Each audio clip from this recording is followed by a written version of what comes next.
Yeah, so he said that he invented Scarf Gabite. And I was like, wait, no, hang. Oh, geez, we started the podcast. Hey, guys, welcome to Untier Talk. I'm MZ, that's HJAD. Geez, didn't know this was going. Okay, HJAD, what's up with you today? Not much, dude. I just went to university, so I'm back now and ready to talk about Scuff Goodbye. Scarf Gabite. Yeah. We don't actually have Gabite yet. That's coming later today. We're recording the day of the Crown Tundra, although it hasn't actually come out. And I guess for you, it's technically going to be tomorrow, but it's coming out in like 6 hours or so, I think. Um, Yeah. in the meantime, we can talk about all the pre-Crown Tundra stuff, like snake drafts, like this Eggy ban. What else happened? There's official room tours and World Cup signups. Don't think we need to hit those. Okay, we had another council vote. This one was funky as hell. Um, we ended up being very, very split on a lot of Pokemon. The only thing that went was Executor, which I was not surprised about. Um, Eggy Dumb.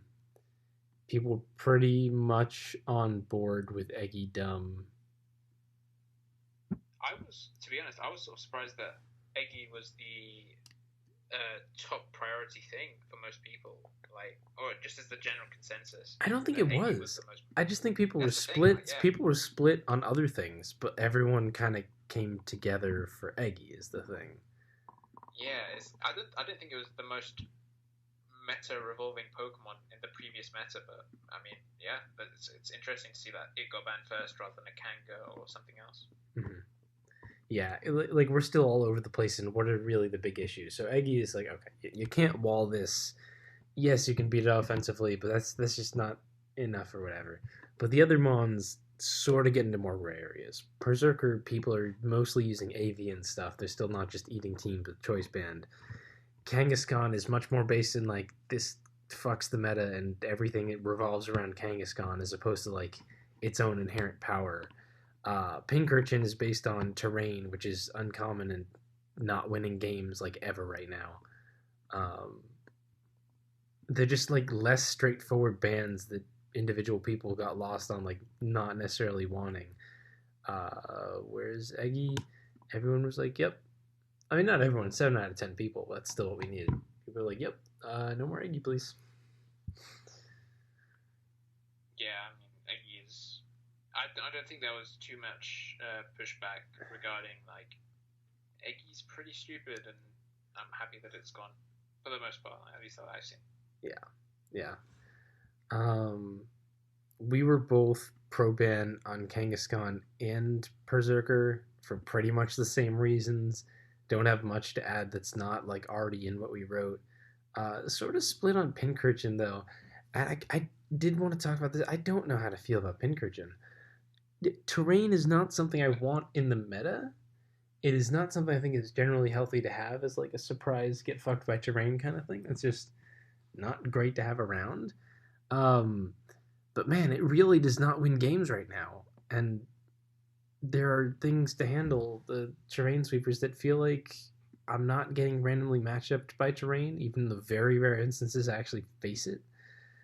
I don't know. Interesting. I can't blame anyone for wanting to ban it because like it shouldn't be in the meta. Um, but it kind of does just not work very well. I don't know.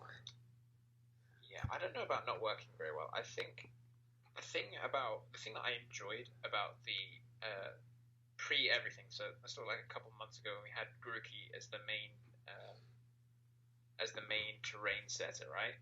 You as soon as you put Grookey in your builder, you're like, okay, I'm basically playing five versus six. So I better make the most out of these five Pokemon, right? Um, because Grookey doesn't really offer anything that's any good for you. It's only like sort of okay when you put a choice band on it as like a breaker, but it's clearly not not great. Um, but the thing with Pinkachin, the difference is that it's a actually really good Pokemon. Like without Electric Surge, I genuinely think Pinkachin would be a B minus B rank mon in this meta, Mm. purely by virtue of having both spikes and toxic spikes. and being like a B minus seems multi-unity. too low. Pinkerton's still pretty nice. So when you add the ability to just buff every single Pokemon on your team, that that really changes Pinkerton in my estimation because you're providing essentially three aspects of fantastic support, like the Electric Surge, which basically means you put Electric Seed on basically everything, make your team invulnerable to knockoff, and then also the spikes, anti-spikes aspect to it, and then you also have like a nice special sponge with recovery, which not much gets in this tier. So, um, yeah, my thought process was Pinkerton was far too good at supporting the electric terrain playstyle, which is inherently broken because of like how much we rely on rest in this tier. I don't think people understand like we have so many rest Pokemon because we're basically we are PU, so we have so much rest shit. Yeah. So it's really important that we have we can use that move. Electric Terrain just basically invalidates that at times, especially when you're like putting spikes up and hazards up. You need to be able to rest, but it's just crazy about that to me. So yeah, I think generally the reason why it's not winning is just because of stuff like Kanga roaming the tier. There's a lot of fast shit as well that sort of pressures it prior to pressures the playstyle prior to it getting set up, because after getting the electric seed off, you probably need a calm mind or something to be truly scary. But once all that's said and done, it's not difficult to put something in that position. But once all that's said and done, and I feel like as soon as the playstyle gets a bit more in terms of exploration, I think we're looking at one of the easily most defining playstyles we've ever had, to be honest. And I would rather not watch somebody get absolutely annihilated to see that happen.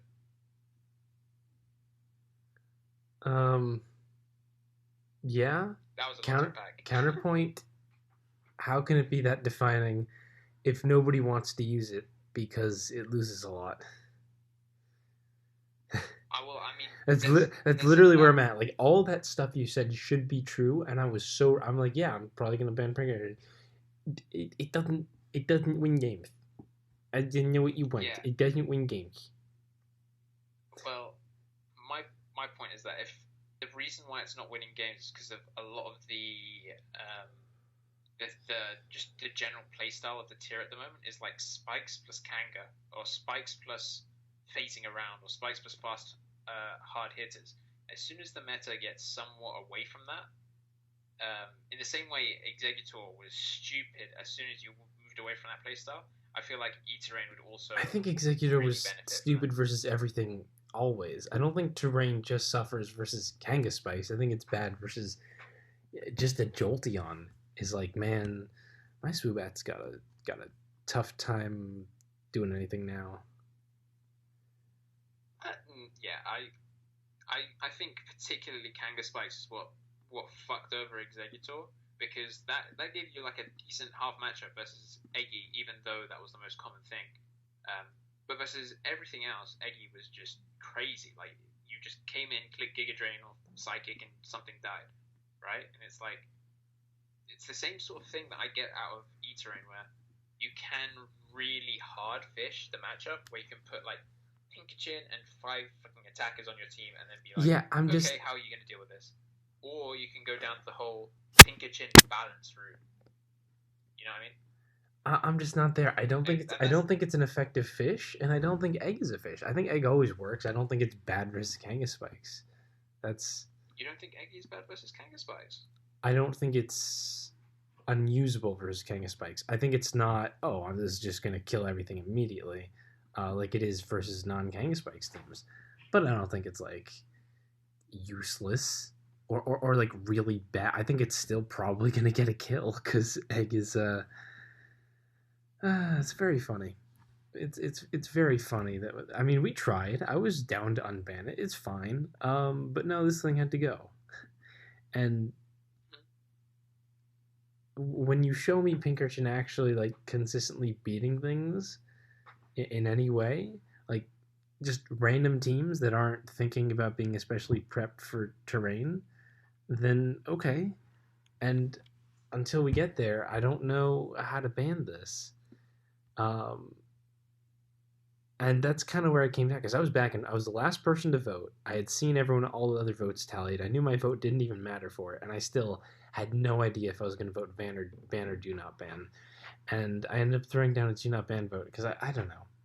It's the thing that I'm just super back and forth on. Mhm. I mean, it's fair. I mean, like, it really depends on how much you value the Pinkerton support um, in comparison to other things. But yeah, I can understand, at least with this, I can understand sort of why people did it. It's just, yeah, in Mhm. my opinion, it's a bit of a naughty boy. I think we can go look at the snake draft replays and see like nobody using Pinkerton support because nobody wants to. Or That how about we do this instead? How about we analyze the Pinkerton matchup that could have been? okay. Because I feel like that would Well be fun. we can do that too for sure. But yeah, I don't think we're going to see Pinkerton being this amazing defensive beast that everyone wants to use because it's just not. It probably should be, but it ain't. It ain't all that. Anyway, Snake Draft. The biggest thing this week, aside from AOC streaming on Twitch, you had the first game, Skipcan versus Vulpix 03. This was actually the last game that happened chronologically, but whatever. Skipcan subbing in for Ham has a funky looking team with a Kling Clang, Eggy, Phalanx core. And then the rest is like, yeah, that's how you can finish up balance. But that's a very fun, different kind of breaker sweeper thing than we're used to. And Vulpix has an odd little balance with a defensive core of Gorg, Super, Licky Licky, and Vernorigis. Not what you normally see. Um, Yeah, I to be honest, I really like how Skipcan built his team around like Eggy plus Phalanx. I thought that's a pretty clever way of using both Phalanx and Eggy in this meta, given oh, probably I'm sorry. Runerigus. It's Gorg small, by the way, not Gorg super. It doesn't matter. Like that's still part of the fat core. Yeah, Um, like when you're using Phalanx in this meta, you're probably going to come up against a Runerigus and friends. I want to say, um, mhm. not necessarily intentional fighting checks, but pseudo fighting checks, stuff like. I don't want to say alchemy is a pseudo fighting check, but something like that. Something you wouldn't necessarily switch into fighting types out and out, but something like that. Yeah, So to and pair it with Eggy, Eggy makes sense. yeah, it's Eggy's good versus Runerigus, also Silvally Poison, which Vulpix had. That kind of stuff. It just puts more pressure on. Phalanx hits the Berserker or whatever. I get it. Um, I just think it's still a bit of a slow way to win if Eggy isn't consistently grabbing those kills. And it normally can. But this was a non specs future sight setup Executor versus a Licky Licky, which is just a difficult game to play. It's not undoable. I think Skipcan absolutely could have won this game. Um, but that's hard to set up right, and Skipcan does not. Um, I think particularly a really big point was early on. He kind of ends up setting up a future site on the Licky Licky, like the first time this happens, and then the Licky Licky basically just like freely toxics the phalanx as it comes in, and future sight hits the Licky Licky, and it just got a wish back the same turn, and like everything was super mistimed, and now Skipkin's super important breaker is toxic and is dying so much faster, and that whole interaction kind of sucked for him, and it never got much better. Um, Yeah. I mean, yeah. Basically, what you just said. The interaction you're just talking about. It's just sort of like you need. You looked at the matchup turn one, and you're like, okay, I have to outplay you because you've brought a balance score which does well versus my plan, right? Um, and then he just didn't. He just sort of didn't outplay in the first few turns, and just sort of it got into a really bad spiral, to be honest. yeah, like he just never made good progress. The Silvally poison and the Runerigus were the two things that really needed to be chipped for Kling Kling to do anything, and that just kind of didn't happen. Not much like progress at all was made from Skipcan's side, because the early game just didn't go well, and that's unfortunate. That's how it'd be. Yeah, yeah, do be like that. I think Vulpix played it totally fine. Was pretty ready for how to handle um, what Skipcan was doing. Got to find out that the Executor wasn't Specs turn one literally, and used Licky Licky to play around it pretty well after that. Not a crazy game from him, but like nothing that would have made it need to be a crazily played game. So yeah, Yeah, yeah. I think it was a product of a decent matchup out of Vulpix. Like you couldn't really have asked for a better balanced core to take on what Skipcan was throwing offensively. absolutely, yeah. And a fun team. Licky Licky is not super common. We're seeing more Wish Kanga than Wish Licky Licky. Also an SD Berserker, which I do like, and got to like trade itself for Cramorant. Um, yeah, fun stuff from him, and that's about all we got for that game. How about Katut versus Obi? This was an interesting game, to be honest. I had no idea what was going on in this game. I am genuinely surprised Katut wasn't prepped for rain like at all. Um, Obi's done it before in this tour, and to me, this seems like a very clear case of Obi going, Katut's like been this super successful PU main who knows the tier better. I'm just gonna try to rein him and look for a good matchup.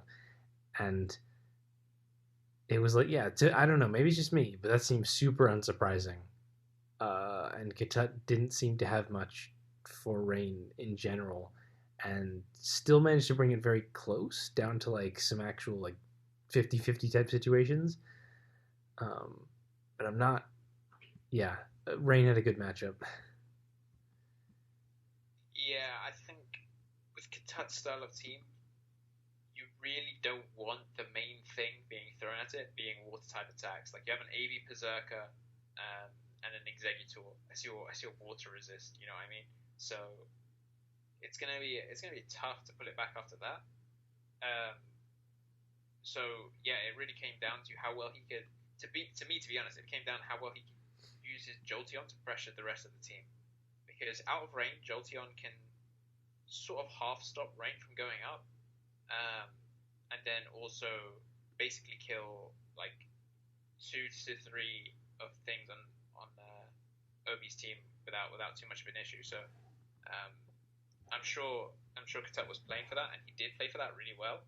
Um, but yeah, Obi ended up having just enough in the back to keep Katut's like win con from Pretty winning. much. There was still a couple of moments I think are worth highlighting. One of them was turn 10. Obi's Ludicolo is out in the rain, has just gotten a kill. Katut goes into an AV Berserker and goes for fake out. Presumably, just like assuming Obi is going to stay in and you want to grab more fake out chip. Fake out being like this interesting AV Berserker tech that is just kind of hard to fit and niche. And it's interesting that he had it. And I'm not sure why you didn't hard U-turn there. That would have been really nice because Obi sees Ludicolo is in versus the AV Berserker at 100% and tries to sack Boufflant. And Fake Out doesn't kill, and Katut is forced to have it, like, switches into Silvally Poison and has it take an Earthquake. And a full health Silvally Poison could have mattered a lot this game. Um, that was one odd point where I didn't quite understand why you're trying to fake out when Obi has like multiple switch-ins to the Berserker is probably not staying in Ludicolo. And even if he does, how much is the fake out chip worth? You can just like get your Tough Claws U-turn, right? Yeah. I felt that was a bit odd.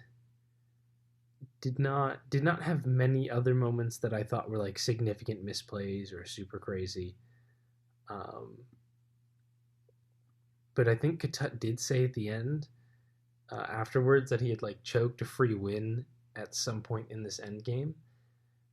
Maybe I don't remember it while watching at the time, and I'm only scrolling back through this now. Basically, it seemed like just a very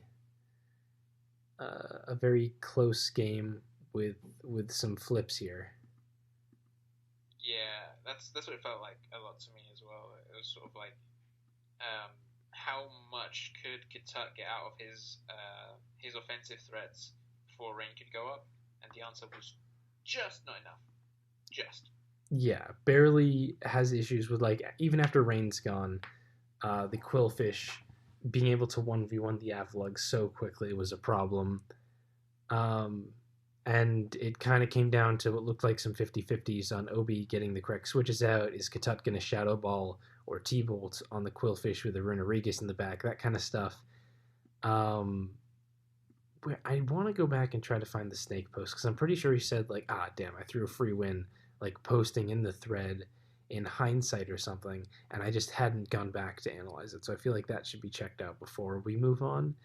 Um, but yeah, this was like a well played game from Obi. There was only that one turn from Katut that I did not really understand at all. And like, it was just like a combo. Obi played this well, and boy, Rain had a nice matchup. That's a shame. Yeah. Just one GG. I actually made a crazy nonsensical choke at the end by using Recover instead of Avalanche, and at the end, after staring at it for 5 minutes, I cannot explain why. Yeah, he called this a complete throw. At the end, using Recover instead of Avalanche. At the end, using Recover instead of Avalanche. Okay.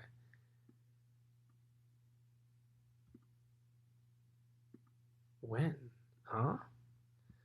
When is the last time he hit Recover?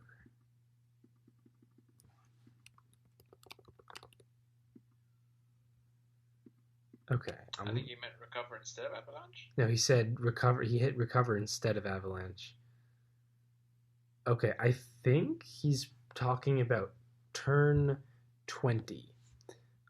This is when Rain is still up. Obi's got the Quillfish and the Runerigus. Katut still has the Berserker sack. Avalug versus Quillfish. Katut switches in Avalug on the Quillfish sword stance, right? And no, Katut U-turns on Ludicolo into Berserker. Ludicolo goes down. Obi switches into Quillfish. Quillfish SDs, and Avalug uses Recover. Then Quillfish goes for Waterfall and does 75 as Avalug uses Recover again. And then it's a roll, right? Or something. Waterfall just did 75. You recovered. You're at 75 now because that's simple maths. And Katut is forced to switch out. And yeah, Avalanche with the boost does like 40 or something. But instead, Katut is forced to sack Berserker. Whereas earlier on, if he had just gone for the attack, he would have only been at 25, but he could have found the chance to recover versus Obi's Runerigus. And at that point, Quillfish would have been too low to actually probably beat the Avalug, I think. No, but Avalanche is still only doing 30. I think Obi might have still had a chance, even if Katut had Avalanched instead of recovered. But boy, that's a bit of a complex situation. I feel like you need to find the time to recover, but you have an extra like 35 on the Quillfish.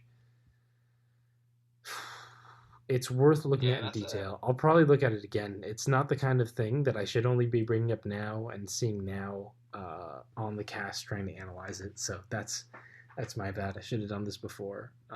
But Katut brought this up as a throw, and it definitely might be. I'm not sure.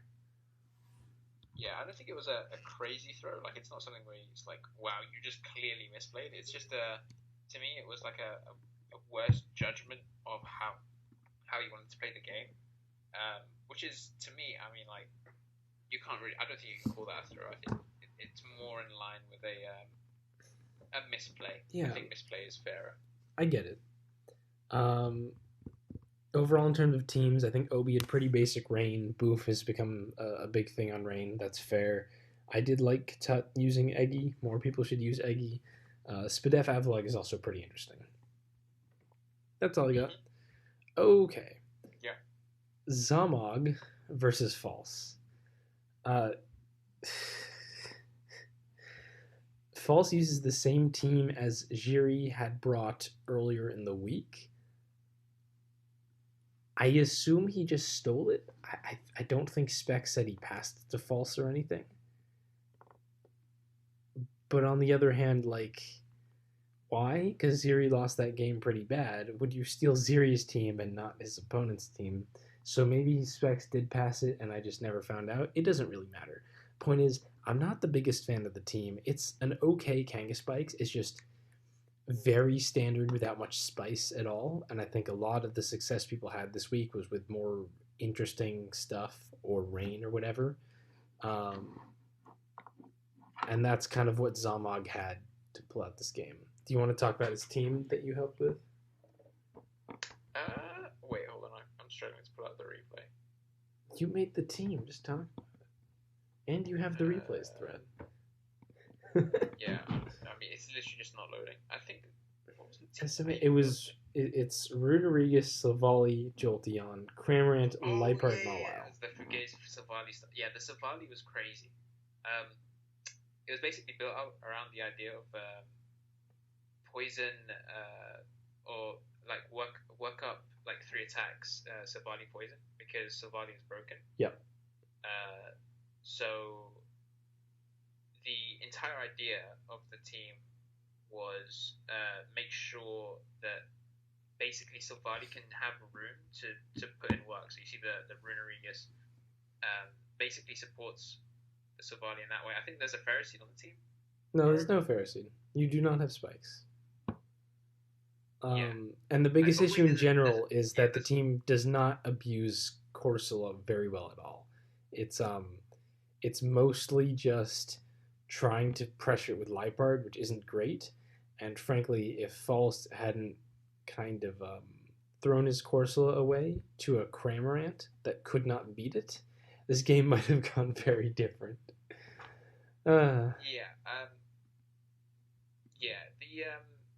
I think the entire idea, to be honest, was get damage residually on ghost types.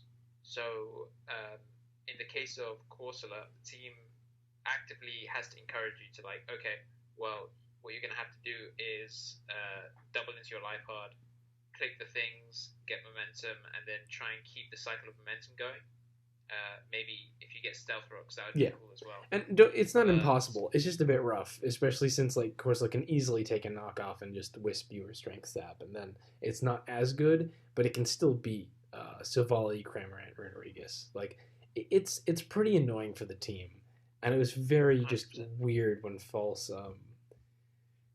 might have messed up and forgot exactly how Gulp Missile works or something. No, he got hit by it before. I don't know. I don't really have an explanation. Maybe he was expecting Zamog to recover when he didn't. I don't know. But from that point, False didn't have very much at all. Maybe Alchemy still could have been good, but you had the Silvally in the back. It switched into knockoff and didn't have the Chesto, and you had a very basic plan to beat it of force it to rest, go Silvally, and that didn't even matter. Because you just beat it with Cramorant. Oh no, you did end up needing to go Silvally on it. Yeah, so you did beat it with Silvally. It just didn't. Yeah, never mind. I'm just being stupid. Mm-hmm. Ignore me. Yeah, I can't even read a replay. Anyway, point is, Zamog won pretty comfortably. Mm-hmm. Yeah, Zamog actually played the matchup quite well, given the circumstances. So I was quite happy with how he did overall. That being said, False did play into his hands a little bit, so he can't get absolutely everything. But there was, I was quite happy with how he played the game personally. Like I didn't see anything that would suggest that he didn't understand what was going on. Yeah, I mean I think that's the key predictor. Pretty much. Whether somebody is really good. I think Zamog just generally played this right, and False didn't so much. In a matchup that like wasn't that amazing for him. False still had the Corsola, and Roselia also could have been way more annoying after Silvally was dead. Silvally and Mawile were the first 2 things to die. Those are the things that kind of beat Rose. And if Zamog had missed a Hurricane on that Rose, and the Cramorant died, still could have lost that game. So it it wasn't totally one sided. I was like, I did notice the point where like, oh shit, if he dodges, that's kind of game. Hmm. Yeah, I think. Yeah, generally speaking, it's quite hard to put somebody in a tier and then expect them to play not play flawlessly, but to generally have like an understanding of how to lessen risk, if that makes sense. Like when you've only played your an interaction like once or twice before, you're not going to be like, oh, which is the way that's going to stop me from getting crit. You're going to be like, what's the way that's going to win me the game? You know what I mean? And that's something that I'm sure Zoma will get over time. Like he'll get better at identifying how to just dodge risk. Yep, pretty much. Um, on the other hand, for how to beat this team, we can jump over to Santu versus Jiri. This was a game that sure did happen. Yeah, this game was crazy, wasn't it? This was like This was the Boof 6-0. So here's how it yeah, goes. I mean I at the beginning of the week, like Sunday, right after the round goes up, or maybe Monday. I don't remember. I go. I think we should use this sub SD boof spread and set that I've worked out. Here it is. I made a spread that has its sub take a gyro ball from Ferroseed, so now you can set up on both Ferroseed and Galarian Corsola, both of which are super common. I think it's good. We should try it, guys. Then I try for like 3 or 4 days to build around this thing, and all my teams just suck. They're just not good. I'm like, okay, I'm gonna move on. I end up making that like Cursula team that I used versus Lockjaw in Room Tour finals and stuff. Room Tour official Room Tour playoffs, not finals. Um, but Flaming Victini, the team captain, RU and OU player, not a PU guy, basically just throws together this fat boof team, and he and Sancho are like, yeah, this is cool. I'm like, yeah, all right. And it's very much not the kind of thing I would make. I don't do like these, or at least I try to avoid these kind of fat teams because they're the places where I used to like kind of default to and then just lose because they can be awkward sometimes. Um, but it, I think the team is good. I was like, okay, we can do this, and then it basically just had the absolute perfect matchup, yeah, exactly what you would want. This spoof yeah, set is just like, oh, the anti meta thing ran into meta, and it did the anti meta, and it meta the meta. yeah. I'll tell you what happened after this game. I'm pretty sure my entire team got PTSD from from sub SD Buffalon because all I heard non-stop in our PU chat was like, "Don't we get 6 0'd by Boof here? Don't we get fucking annihilated by Boof here?" And it's like, dude, that thing is. I genuinely don't think the meta's in a spot where you can just be like, "Oh, you don't get 6 0'd by anything. You're in a solid spot." Like I don't It's think you can afford to think in that way yet. So it's stupid. You Boof can't is cover things. It's the same thing as Rain had a good matchup, but it's this boof. pretty much yeah. I mean, it's like for me, it's like how do you prepare for a sub SD Buffalon and then have a normal check for Kangaskhan? Like Exactly. for Kangaskhan itself, Kangaskhan in itself is a crazy Pokemon where you're basically forced into a very restricted corner with how you want to deal with it, right? You can either go down the 100% I'm using Avalug to check it, or you can go down like a couple of 50s like Ferroseed and some other stuffs you can use. Um, but how those things that are like half checks like Ferroseed and Corsola, for example, like and Runarigus as well. How are you supposed to like actively be able to deal with those and then also sub SD Buffon? Like it doesn't make any sense. Yeah. Uh, And my and I'm solution gonna is need just ban Kangaskhan because it really warps the kind of things that you can use. It is the defining like, oh god, uh, check this thing with the limited normal checks that we have kind of mon. Anyway, we were talking about the game. I yeah. just really think we should have banned Kangaskhan again. Um, yeah, I mean that's just unfortunate. Uh, they went with they like I said they went with a very standard team, which I get. Last time Ziri ran into a team that was struggling and sucking at PU, they brought like this weirder non-standard thing and ended up losing. And I think this time they just went very simple. It's just Kanga Spikes, got the Acid Armor Alchemy that is super popular, Scarf Doug, Corsola Rhyme, Bing Bam Boom. Um, I don't think the team is great. I don't think it's super flawed. It's just basic stuff. But, boof. Yeah, the booth. I just can't get over how it's basically like you're playing Russian roulette with your normal checks just constantly. It's like sure you can use Pharisee to weep. It's gonna sub on you and you're gonna die. Like you don't really have much. And then the worst part about it is that you have to make the Pharisee play. It's not like you can just say, "Oh, just play offensively, bro." Like because it ends up being choice band and you switch hard into I don't know like just you go into your drain punch. You go into your drain punch Kangaskhan, so you can take the unboosted body press as you break the sub and then start beating it, or unboosted body slam. Like that's how you. The way you beat a boof like this is it's not that strong before setup. So okay, you're risking para, I guess, but you go into something like the Kangaskhan, or like an offensive but a bit fat alchemy can do some damage to it, or maybe Cramorant to just mess with Gulp Missile because Gulp Missile was a very fun ability. But I don't know, Lurantis, Berserker, since we're not Earthquake, you got to be Throat Chop. Silvally Poison in the same vein because you want to hit it before it gets a chance to set up, and Boof is just like, it's going to take too much damage. Something else will revenge kill it. That doesn't work versus Choice Band Bouffant. You can't switch those things in for free versus Choice Band Bouffant. So what is your play? What are you supposed to do? I don't know. And I feel like Boof is definitely the key, the less broken out of the two of Kangaskhan and but Boof. Having said that's that, not even like a close thing. Man, Boof might be stupid. Boof is definitely stupid. Like, there's no question because you have a restriction in normal checks, and the normal checks that exist just get annihilated by Boof. So there is a huge matchup element to Boof.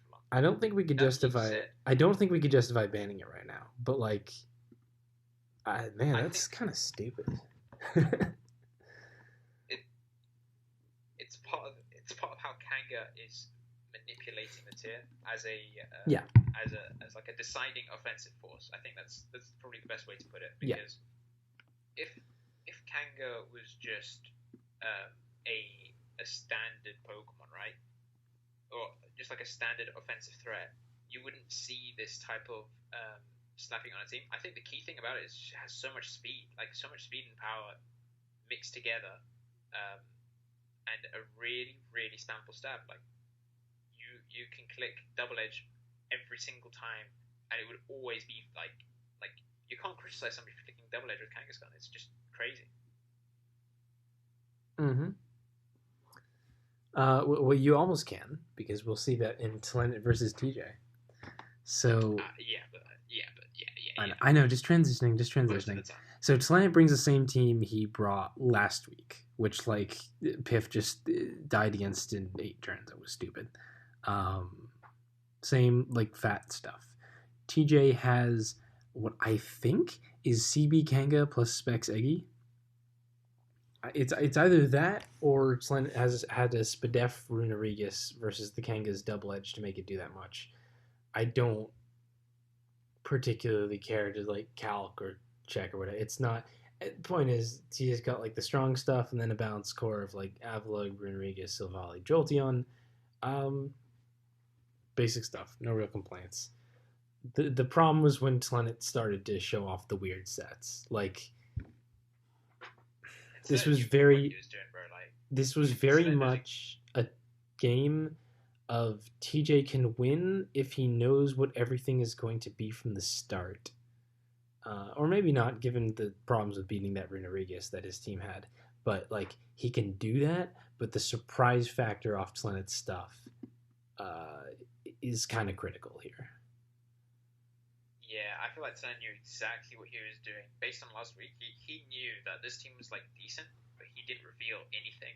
So it was basically like playing a new team. Like you don't know what the sets are. Like Yeah. if you don't know any of the surprise factors Planet throws at you, like it's sure you can know the composition of the six Pokemon, but that's like half the battle when you play a Planet team.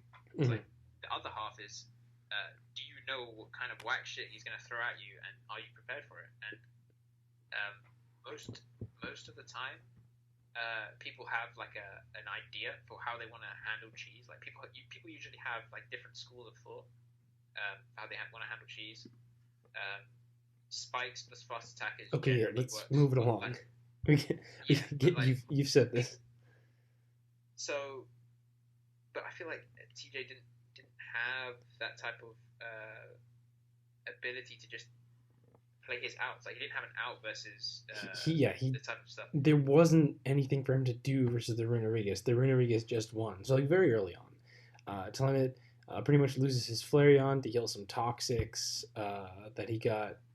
He got Toxic in exchange for getting some Toxics on TJ, and it's like, okay, TJ's still got that Specs Eggy that I said like murders Telenet's team. The only way Telenet could possibly win is if he kills TJ's team faster than TJ can just kill his team. Um, but then the Runerigas comes in, and it's Amnesia, Iron Defense, Rest, Body Press, and it just wins. There's nothing TJ can do. There's nothing that he has to beat it. He sacks both Kanga and Jolteon, doing nothing to it, and eventually he just decides to try to sit on it with his own Runerigas, I guess, and fishes for crits with Eggy a little bit, until it like eventually chooses to switch out, um, seeing that he's not getting anywhere with basically a pee stall situation. But then, surprise, he had actually gotten. Uh, he had Wandering Spirited Scrappy and got to do like 79 to TJ's Runeriga. So even in this scenario where TJ can pee stall Telenet, he still gets off the body press and then switches out because he can afford to do that. And it's like, oh god, this game is silly. Yeah, I think Silence Team is probably how you need to be interpreting or going about balance in this meta. Like I think it's not balanced. That's stall, but whatever.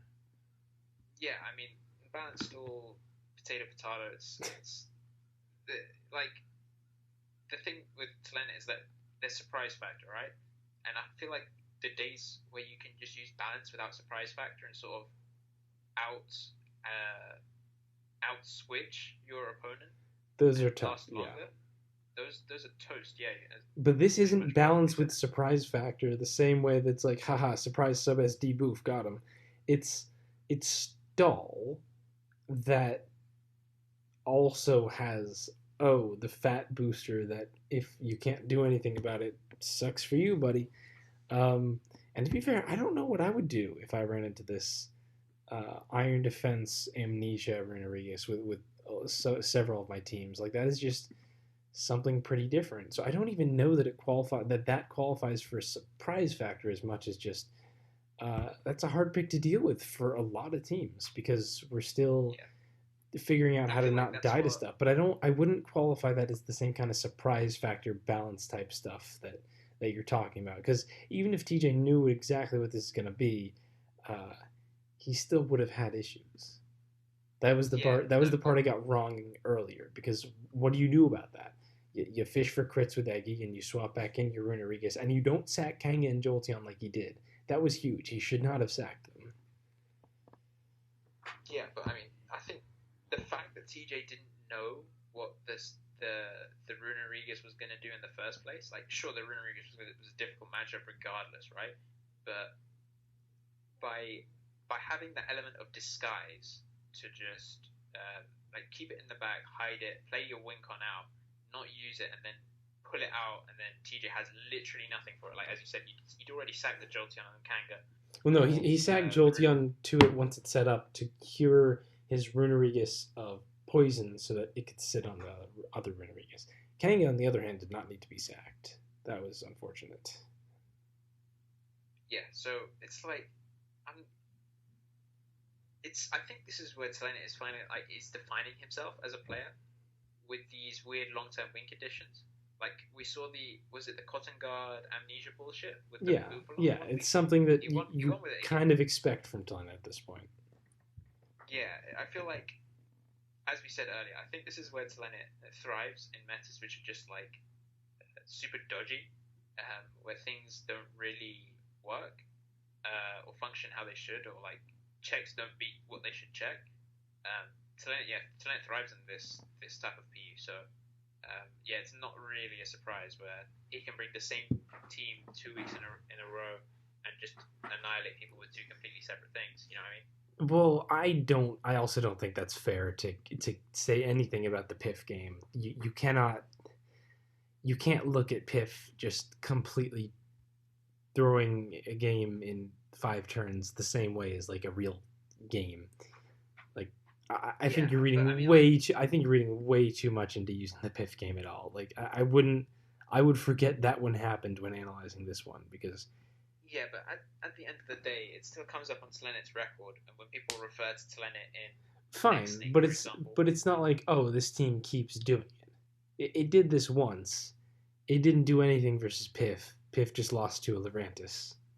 That's that's not this team popping off. That's someone lost to. It's the same way that if I run into a team of 6 unknowns and I sweep them with my belly drum whatever, that's not. Oh my god, look at this belly drum whatever. It's so good. That's just,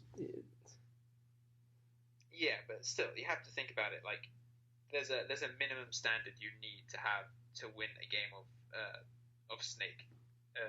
So I think you're right to downplay the Biff game, but I don't think it's fair to say we have to just erase this from our memories. I'm not saying erase it from your memory. I'm saying it literally doesn't matter in terms of analyzing this team. We saw nothing. We didn't see the the team. team Yeah, didn't do the team. anything special there. Anything with Lurantis would have just done that. The way Piff played, like that just doesn't matter. I'm just saying like that's Yeah, completely irrelevant to this game. Anyway, moving on. So like okay, he switches out the Runerigus. He does some other stuff. TJ has a real unfortunate moment of not leaf storming Planet's Kanga and just killing it, and instead tries to kill it with Psychic and leaves in Eggy to take a lot of damage between Toxic, Protect, Body Slam, more Toxic. Um, and that moment and sacking Kanga all kind of leads up to TJ getting in his work up Silvally. That once again looks like it's great versus Talent's team. Work up Silvally kind of murders it a lot.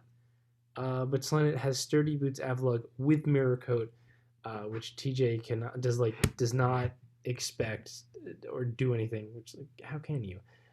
Just flamethrowers right into it, loses the Silvally, and that is like the losing moment of the game. yeah. And I know that was talked about afterwards as like the defining. I couldn't expect that, and I agree. It's hard to expect, but I don't know. Like you see a team like this, I am kind of thinking about Mirror Code Avalugg, given the team's issue with the random special threats. But also, is that the one defining like got him GG's moment of the game? I feel like both the way Eggy like got way too weakened versus Kanga earlier, and sacking Kangaskhan for no reason versus Selenit's Runerigus, I think those were both arguably larger issues. That if they hadn't happened, even after the mirror coat, TJ still could have gone on to win this game. Mm-hmm. Especially the Eggy stuff. I get like at least Kanga, you're playing around this Runerigus, don't really know what you can do. Maybe you're fishing for a crit, whatever. If Eggy had just killed Kanga there and was still around to keep spamming Psychic, maybe. Still depends on beating Tlenet's Spadef but that is a maybe win for him.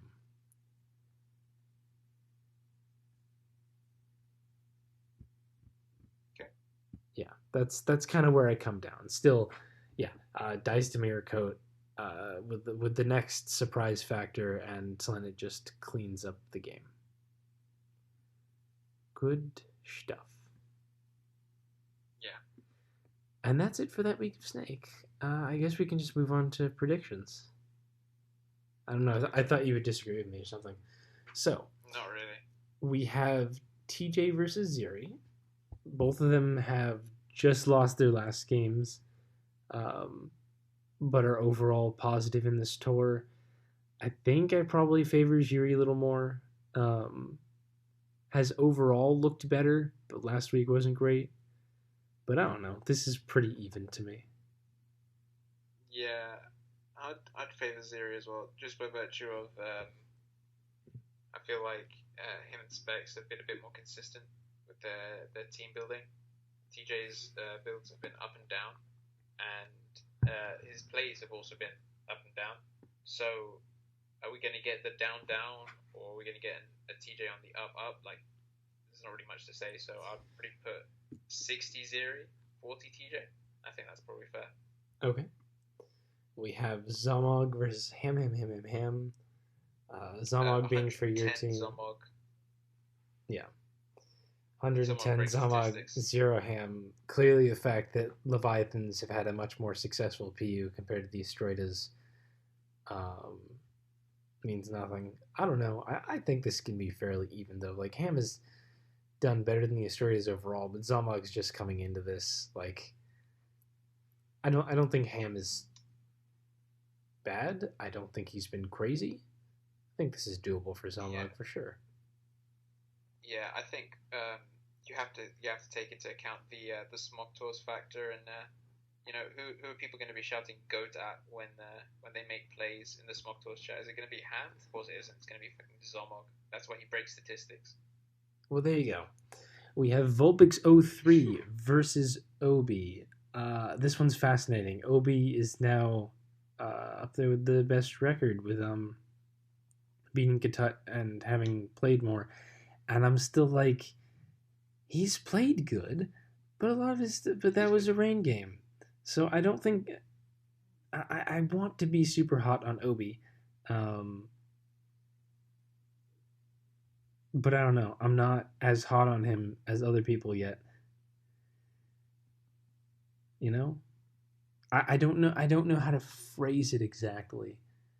Um, he's been doing better than Vulpix, probably favored overall, but I don't think the record um, has impressed me as much. I feel like people have just, in some ways, gotten like rained on or whatever. And in none of those games has he played bad. Like even the Katut game, he had to play that straight up well. Um, and the only reason I'm bringing this up as a mitigating factor is because I'm not like based on records and whatever. You'd be like, oh, this is a super Obi favored, and I think Obi's favored. I just don't think he's favored quite that hard. I'd still favour Obi quite hard. Yeah, not super hard, but like yeah, sure. Like I think Vulpix has been sort of playing under the radar. I feel like he's been super solid actually. I think there was that one game where he fucked up pretty badly, but apart from that, I feel like he's been doing quite well. Generally speaking, like he hasn't been making mistakes, and generally his plays have been sort of heads up. So I've been quite impressed with Vulpix. Obi, that being said, is he's been playing super well, and like almost an extension of Vulpix in that sense, where he just played super solidly the entire tour and has been being sourced some pretty decent teams. So a combination of those two factors has meant that he's now got the best record. And I feel like the thing that I liked about Obi was that he knew ahead of time that he couldn't beat Katut in a straight up who's got the best techs, who's got the best balance type battle. So he didn't even bother. He was like, yeah, fuck it, dude. I'm just gonna bring rain, and I don't give a shit. And I respect that. I mean, like, you don't have to always prove every single moment of time that you're the best player ever in history. You know what I mean? So I respect that he's capable of changing it up depending on his opposition, and I feel like he'll do fine this week. I'll put it probably like 65 Obi, 35 Vulpix. Okay. Yeah, I mean, I'd probably just lean harder towards like not 60, maybe 60-40, maybe like 58-42. I don't know. I have stupid thoughts. My thoughts are stupid. Katut versus Piff. Um, oh no, I'm sorry, I skipped one. Kink versus Telenet. Yeah, I definitely favor Telenet. It's, yep, that's a Telenet favorite Yeah, game right there. yeah. I mean, it's just to me at least. It's like, what's Planet gonna win with this week? Yeah, that's just gonna be fun. That's why I like Planet games to be honest, because I feel like he's the one to watch in evolving metas because he's not a particularly talented player. I think he won't mind me saying that, but he's not particularly talented when it comes down to outplaying people. Uh, but he's got some of the best teams in the game, so that's the very least. Like that's some factor right there. That's some star factor. So I like to watch his games regardless of who he's playing. Probably 60-40 to Lennon again, or 65-35. I think that's pretty bit better. Yeah, I'm just not waiting on much from the Nagas at this team. Kink and False haven't like what am I? If I was gonna see something crazy, I think I would have seen it by now. Yeah, we saw that one game. To be fair, where King There was the one game where we outplayed outplayed Soviet. Soulgazer, but in terms of like Yeah, teams or techs or something like that, I think we would have yeah, seen something fun, and we're not. And finally, Katut versus Piff. Uh, yeah, Bushmasters have like the worst PU. Katut has like the best PU. Oops. Um, yeah. Bushmasters are also eliminated. We're not like building something new and super serious for this game. I hope it'll be fun because Katut often has fun things, and we'll give Piff something fun. Um, but we're out. So so Yeah, so yeah. I think I yeah. think I think you've just got a hard favorite Katut here. Like to be honest, I still rate Katut as a player over Obi, despite what records say. Um, Yeah. so bearing that in mind, I would probably still put like 70 on Katut and 30 on Piff. Yeah. I don't know. Still have to really do numbers, but yeah. All right, let's do the gimmick corner and wrap this the heckin' heck up. In my set versus Lockjaw for PU Room Tour playoffs. Have you been watching those games, Chad? Nope. I doubt it. Nope. Okay. Um, let me quickly link you this game and just like skip through it pretty quickly and go to the part that you think might be the Pokemon I want to talk about. Um, it is the team that I showed you before, but being more successful than I have been with it in the past. Fun stuff. Okay. Yeah, replay's unloading for me. Sensational. Oh, okay. Well, then I'll just say, it's this Cursula. It's this Cursula that is Endure with, Oh, you showed me this set. yeah, Yeah. it is Endure Cursula with Shadow Ball, Meteor Beam, which it has a power herb for, and Burning Jealousy, which is to me like the optimal last thing. It's better versus Berserker. You can do things like, for example, what happened in this game? Lockjaw Brave Birds my Cursula with his Unpheasant. After I get a kill, he switches Unpheasant in, goes for Brave Bird. I endure. I hit Meteor Beam, which would have killed the Unpheasant. Instead, he hard switches in AV Berserker, which takes a Meteor Beam into a Burning Jealousy, +1 on both, and it just dies. Um, it's just Bye. it's just dead. And then I've got this Eggy in the back and no Berserker to stop it. That's one of the things this set can Yeah. do. It's very annoying because if you don't have that normal, mostly Kanga, because there's not a lot of other great normals. Cursula just eats teams, and even if you do, and you hard switch it into that Meteor Beam, you can just die. Your Kanga will just die after rocks, like offensive Kanga.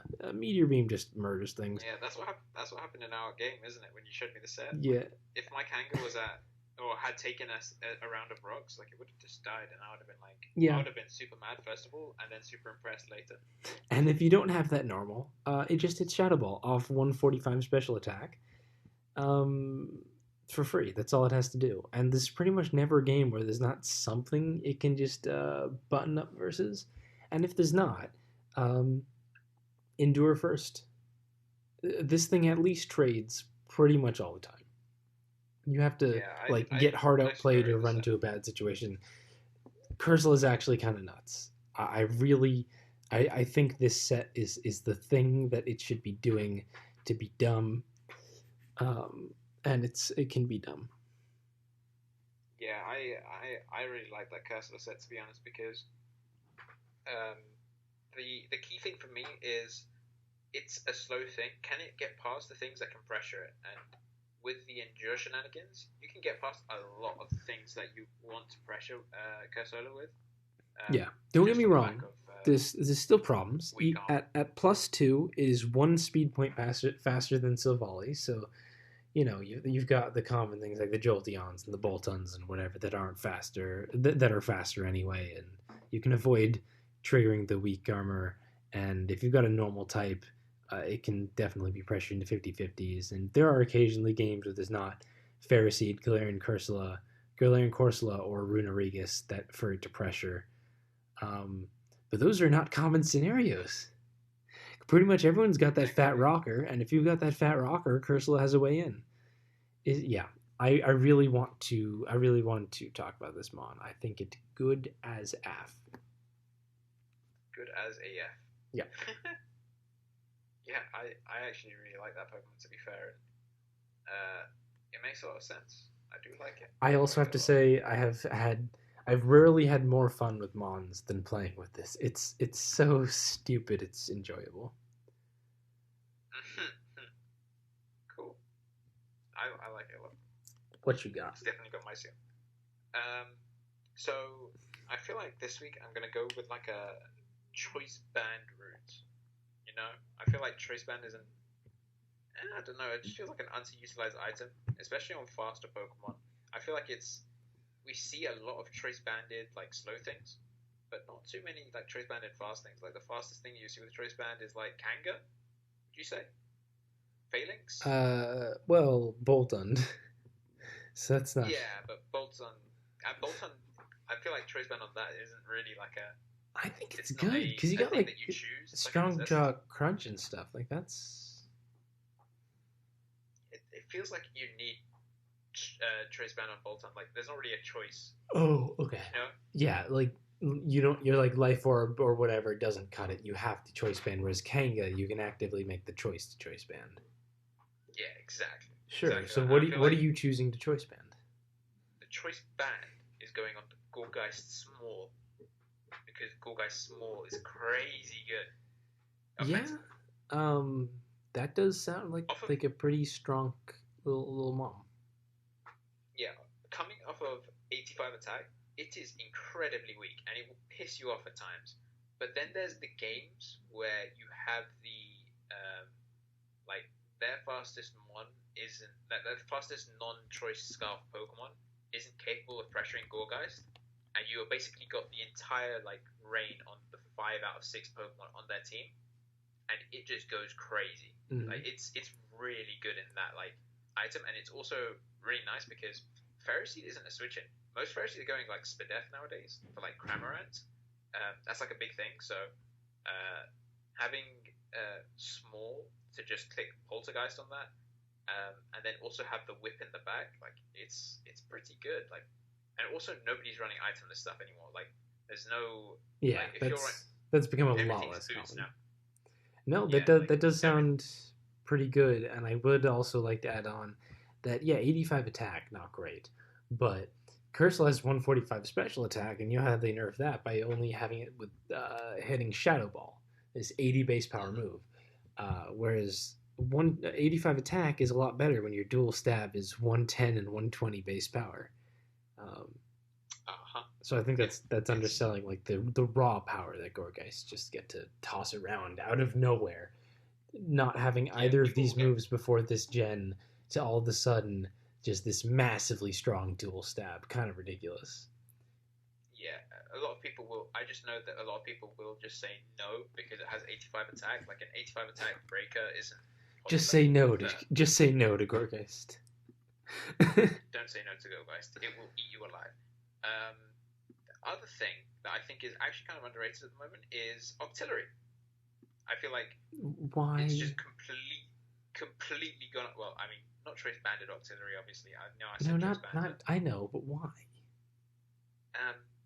because it's scary. It's a thing that clicks buttons, and Pharisee can't switch in.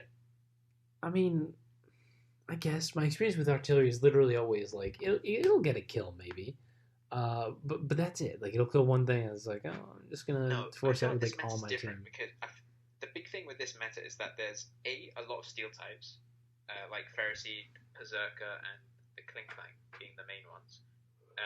But B, that being the main one. Do you even beat Berserker? Everything. Like if it seed bombs, you fire blast. It seed bombs again. If you're Traceman, I'm pretty sure you kill. I don't know. I think it might come down to spreads. But if you're Specs Artillery, really? If you're Specs, yeah. Let me calc that. I'm pretty sure I calced this before. I mean, I kind of do believe that. Okay, Assault Vest, I don't know, max HP, no SPDEF versus Artillery, Choice Specs. Fire Blast does kill if it's no SPDEF. If it's 172 SPDEF, it is a 2-hit KO after rocks. But it's still 78 to 92. Like, that's not bad, especially Berserker comes in on rocks a couple times all the time. That's not bad. Don't get me wrong. Just saying, it's not quite the murder. Like, I get it, and it probably does a ton to like Galarian Corsola if it doesn't Cursed Body do like immediately. So like, I can see where it pressures things. Just I don't know. Seems like there's a lot of interesting options to pressure those mons, and I'm not sure that Artillery would be the one I'd jump to. But I don't hate it, I guess. The thing that drew me to Artillery first of all was how slow everything was. How much I saw Avalugg, Pharisee, name some more slow things. Corsola, like there's so many things that are just ridiculously slow. Yeah. Artillery functions in that like 180 speed range where you want it to outspeed like as many things as possible, but ideally if you get 2 or 3 things that you're faster than, you're doing pretty well, especially versus Batman. Yeah, I will say there's never been another meta where you've had Avalugg, Mashana, Quagsire, Appleton, Corsola G, Runarigus, Shiinotic, Stunfisk, Corsola, Behem, Togetic, Dusknoir, Marini, Lurantis, Throw, Wigglytuff occasionally, Hatchram, Fat Mawile, and Fat Bouffalant. All the things that it's like always going to be outrunning that are reasonably common. That's kind of fucking nuts. Oh, did I say Cursula? I think I said Cursula. Also Fat Berserker. Okay, that's about it. That's a lot. The Artillery has never outsped that much without Trick Room in its life. Literally never. Yeah. That has never been a thing for Artillery. You can probably throw SPDEF Flareon in that mix as well. Fat Flareon, Fat Alchemy. Sometimes they run speed, so I didn't really want to include them. I think this is like a TED special type of suggestion, but definitely if you can afford to, I guess, take some time to just build around like Volt Turn plus an Artillery, it's actually one of the easiest playstyles to play. To just have a stupid breaker and some Volt Turn. Like it doesn't really take much skill. Like you click U-turn, you click Volt Switch, you bring an Artillery, you get a kill, and then you start the cycle again. Like it's very simple to play, and I think a lot of people who are listening to this, who might be getting into PU, or I mean, if they're listening a 2-hour podcast in PU, they're probably quite into it deep. But if you're just trying to play some games that aren't stressful and you can enjoy Pokemon. If you're just trying to play some random games, but you're also an hour and 7 minutes into this. Yeah. Okay. Speaking of an hour and 7 minutes, I think we can just about wrap it up. We hit all the stuff. We had some fun gimmicks, and that'll about cover it until next week, which is in like 2 days, because, man, we're late on this one. Oh, well. Thanks for listening, guys, and we'll see you next time.